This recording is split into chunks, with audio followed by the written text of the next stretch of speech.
তাহলে ওই ব্যবস্থাটা করতে হবে, তাই না? চলেন। এটা আবার ভিডিও করে দেখায় বলো না, আমি আবার ভোটের জন্য টাকা দিছি, তোদের র্যাকেটের জন্য দিছি কিন্তু।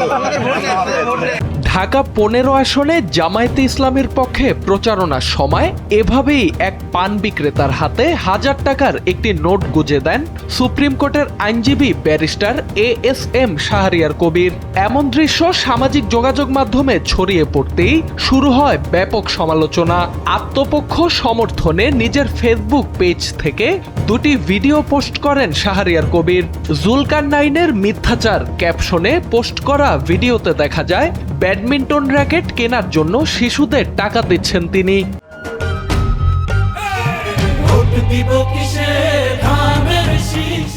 অপর এক পোস্টে পান বিক্রেতাকে টাকা দেয়ার সেই ভিডিও নিজেই শেয়ার করে ক্যাপশনে লেখেন, গরিব মানুষকে সাহায্য করাও বিপদ।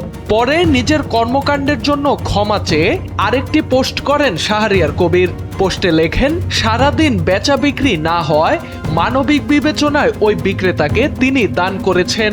একই সঙ্গে বাচ্চাদেরকেও র্যাকেট কেনার জন্য গিফট করেছেন তিনি এবং মিডিয়াকে স্পষ্টভাবে জানান এই মানবিক সাহায্যকে অন্যভাবে না দেখতে।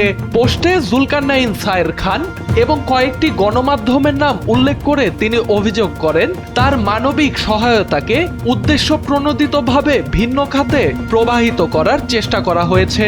এতে তিনি মর্মাহত ও শোকাহত বলেও উল্লেখ করেন এবং পোস্টের শেষে লেখেন, তার আচরণে কেউ কষ্ট পেয়ে থাকলে তিনি ক্ষমা প্রার্থী।